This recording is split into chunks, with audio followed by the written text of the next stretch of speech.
ದಲಿತ ಗುತ್ತಿಗೆದಾರರ ಹೆಸರಿಗೆ ಮಸಿ ಬಳಿಯುವ ಕೆಲಸ ಮಾಡಿದೆ ಪೂರ್ಣಿಮಾ ನಲಗಳಿ ಅವರನ್ನ ಅಮಾನತು ಮಾಡಬೇಕಂತ ಈಗ ದಲಿತ ಸಂಘರ್ಷ ಸಮಿತಿ ಆಗ್ರಹಿಸಿದೆ. ಈ ಬಗ್ಗೆ ಸಚಿವ ಸತೀಶ್ ಜಾರಕಿಹೊಳಿ ಪತ್ರ ಬರೆದಿದ್ರೂ ಕೂಡ ಕ್ರಮ ಆಗಿಲ್ಲ. ಗುತ್ತಿಗೆದಾರರಿಗೆ ಅನುದಾನ ಬಿಡುಗಡೆಯಾಗಿಲ್ಲ. ಈ ಬಗ್ಗೆ ಆಕ್ರೋಶದಲ್ಲಿ ಮಾತನಾಡಿರುವ ಮಾತಿನಲ್ಲಿ ಸ್ವಲ್ಪ ಎಡವಟ್ಟಾಗಿರಬಹುದು. ಆದರೆ ಅದನ್ನೇ ದೊಡ್ಡ ವಿಚಾರವನ್ನಾಗಿ ಮಾಡಿ ಗುತ್ತಿಗೆದಾರರ ಹೆಸರಿಗೆ ಮಸಿ ಬಳಿಯುವ ಕೆಲಸ ಮಾಡ್ತಾ ಇದ್ದಾರೆ. ಇದಲ್ಲದೆ ದಲಿತ ಸಮುದಾಯದಲ್ಲಿ ಮೊದಲ ಪೀಳಿಗೆ ಈಗ ಗುತ್ತಿಗೆ ಕೆಲಸ ಆರಂಭಿಸ್ತಾ ಇದೆ.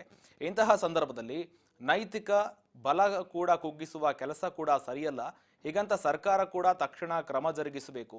ಇದಲ್ಲದೆ ಇದರಲ್ಲಿ ಮುಂದೆ ಹೋರಾಟ ನಡೆಸ್ತಾ ಇದ್ದೇವೆ ಅಂತ ಕೂಡ ದಲಿತ ಸಂಘರ್ಷ ಸಮಿತಿ ಸಮುದಾಯದ ಮುಖಂಡರು ಈ ಬಗ್ಗೆ ಆಗ್ರಹಿಸಿದ್ದಾರೆ.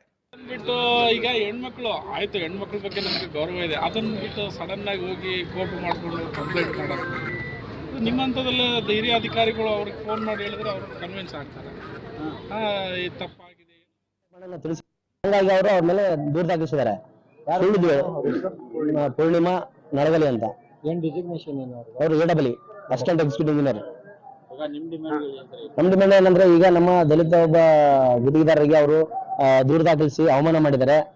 ಹಾಗಾಗಿ ಈ ರೀತಿ ಬೇರೆ ಯಾರಾದ್ರೂ ಬೇರೆ ಒಬ್ಬ ದಲಿತ ಗುತ್ತಿಗೆದಾರ ಮುಂದೆ ಯಾವ ರೀತಿ ಆಗ್ಬಾರ್ದು, ಇದನ್ನ ಇಲ್ಲಿಗೆ ನಿಲ್ಲಿಸಬೇಕು. ಆಮೇಲೆ ಆ ಮೇಡಮ್ ಅವ್ರನ್ನ ಅಮಾನತುಗೊಳಿಸಬೇಕಾಗಿ ನಮ್ಮ ಡಿಮ್ಯಾಂಡ್ ಇದೆ ಸರ್ಕಾರಕ್ಕೆ. ಸಿಒರ್ ಬಂದಿದ್ರು, ಏನ್ ಹೇಳಿದ್ರು? ಸಿಒರ್ ಹೇಳಿದಾರೆ, ಈಗ ನೋಡಿ ನಾವು ಅದನ್ನೆಲ್ಲ ಈಗ ಪರಿಗಣನೆ ತಗೊಳ್ತೀವಿ, ಸಾಧಕ ಬಾಧಕಗಳನ್ನ ನೋಡಿ ನಾವು ಮುಂದಿನ ಕ್ರಮ ಕೈಗೊಳ್ತೀವಿ ಅಂತ ಹೇಳಿದ್ದಾರೆ. ಆಮೇಲೆ ಅಮಾನತುಗೊಳಿಸೋದು ನಮ್ಮ ಕೈಲಿರಲ್ಲ, ಮೇಲಧಿಕಾರಿ ಇರ್ತಾರೆ, ನಮ್ಮ ಸರ್ಕಾರ ಇದೆ. ಅದಕ್ಕಾಗಿ ನಾವು ಅದಕ್ಕೆ ಸರ್ಕಾರಕ್ಕೆ ಇವರಿಂದ ವರದಿ ತಗೊಂಡು ನಾವು ಸರ್ಕಾರಕ್ಕೆ ಅದನ್ನ ಸ್ವಲ್ಪ ತಲುಪಿಸ್ತೀವಿ. ಅದಾದ್ಮೇಲೆ ಸರ್ಕಾರ ಅದ್ರ ಮೇಲೆ ತೀರ್ಮಾನ ಕೈಗೊಳ್ತೀವಿ ಅಂತ ಹೇಳಿದ್ದಾರೆ. ಕಾದ್ ನೋಡ್ತೀವಿ.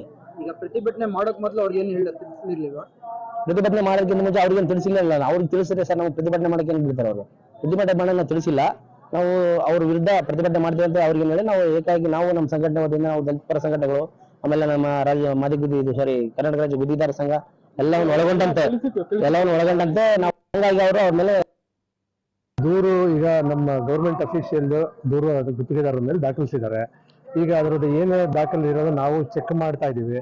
ಈಗ ಒಂದು ಏನು ಗುತ್ತಿಗೆದಾರ ಗಲಾಟೆ ಮಾಡಿದ್ದಾರೆ, ಅದ್ರ ಬೇಸಿಸ್ ಮೇಲೆ ಅವರು ಕಂಪ್ಲೇಂಟ್ ಮಾಡಿದ್ದಾರೆ. ಈಗ ಅದರಲ್ಲಿ ಏನ್ ಹೇಳ್ತಾರೆ, ಈಗ ಇವರು ತಪ್ಪಿದೆ, ನಮ್ಮವ್ರದ್ದು ಏನೋ ತಪ್ಪಿತ್ತು ಅಂದ್ರೆ ಏನಾರು ಕರೆದು ಹೇಳ್ಬೋದಾಗಿತ್ತು ಅಂತ ಇವರು ಹುಡುಕಿ ಇದು ಮಾಡಿದ್ದಾರೆ. FIR ಮೇಲೆ ಅವ್ರಿಗೆ ತೊಂದರೆ ಆಗಿದೆ, ನಮ್ಗೆ ಇನ್ಸಲ್ಟ್ ಆಗಿದೆ. ಪ್ಲಸ್ ಇವನ್ ನಮ್ಮ ಅಫಿಷಿಯಲ್ಸ್ಗೂ ಇದ್ರ ಬಗ್ಗೆ ಆಗಿದೆ ಡಿಸ್ಕಷನ್. ಈಗ ಮೇಡಮ್ ಅವರು ಇದ್ರ ಬಗ್ಗೆ ಕರ್ಸರ್ ಎಕ್ಸ್ಪ್ಲನೇಷನ್ ಈ ಹಿಂದೆ ರೆಪ್ರೆಸೆಂಟೇಷನ್ ಕೊಟ್ಟಿದ್ದಾರೆ. ಇದ್ರ ಬಗ್ಗೆ ಅವ್ರಿಗಿಂದ ಅವ್ರದ್ದು ವರದಿ ತಗೋತಾ ಇದೀವಿ.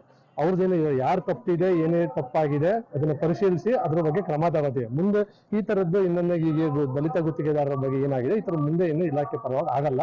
ಅದನ್ನ ನಾವು ಅಫಿಷಿಯಲ್ಸ್ ಬಂದು ಇದ್ರ ಮೇಲೆ ಇವ್ರಿಗೆ ಭರವಸೆ ಕೊಡ್ತೀವಿ. ಇದ್ ಮುಂದೆ ಈ ತರದೆಲ್ಲ ಮರುಕಳಿಸ್ತಿರೋಂಗೆ ನಾವು ಕ್ರಮ ತಗೋತೀವಿ. ಇದು ಏನಾಗಿದೆ ಈ FIR ವಿಷಯದನ್ನ ನಾವು ಪರಿಶೀಲಿಸಿ ನಮ್ಮ ಹಿರಿಯ ಅಧಿಕಾರಿಗಳಿಗೆ ವರದಿ ಮಾಡಿ ಅವ್ರು, ಯಾಕಂದ್ರೆ ಇದು ಒಂದು ಅಮಾನತು ಮಾಡೋಂಥದ್ದು ನಮ್ಮ ಲೆವೆಲ್ ಅಲ್ಲಿ ಇರಲ್ಲ, ಇದು ಗ್ರೂಪ್ ಎ ಆಫೀಸರ್, ಇವ್ರದ್ದು ಸರ್ಕಾರ ಅಮಾನತ್ ಮಾಡೋಂಥದ್ದು. ಇವ್ರು ಏನಾಗಿದೆ ವಾಸ್ತವಾಂಶ ತಗೊಂಡು ಅವ್ರದ್ದೇನಿದೆ ಇವ್ರದ್ದೇನಿದೆ ತಪ್ಪನ್ನು ಮಾಡಿ ನಮ್ದು ನಾವು ವರದಿ ಕೊಡ್ತೀವಿ. ನಾವಿಲ್ಲಿ ತಗೊಂಡು ವರದಿ ಕೊಟ್ಟಾಗ ಸರ್ಕಾರ ಕ್ರಮ ತಗೊಂಡು. ಸರ್, ಮೇಲಧಿಕಾರಿಗಳಿಗೆ ತಿಳಿಸ್ದಂಗೆ ನಿಮ್ಮ ಕೆಳಮಟ್ಟದ ಅಧಿಕಾರಿಗಳು FIR ಮಾಡೋ ಪ್ರೊಸೀಜರ್ ಇದೆಯಾ?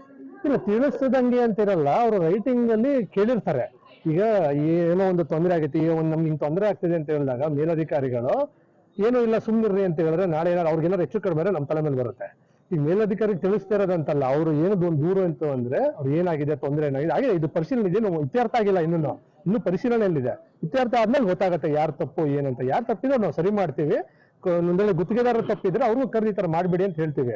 ನಮ್ಮ ಅಧಿಕಾರಿ ತಪ್ಪಿತ್ತು ಅಂದ್ರೆ ಇವ್ರಿಗೂ ಇನ್ಮೇಲೆ ಮಾಡ್ಬೇಡಿ. ಏನು ಹೇಳ್ದಂಗೆ ಗುತ್ತಿಗೆದಾರರು ಇಂಜಿನಿಯರ್ ನಾವು ಹೊಡೆದಾಡ್ಕೊಂಡು ಏನ್ ಮಾಡೋಂಥದ್ದು ಏನಿರಲ್ಲ.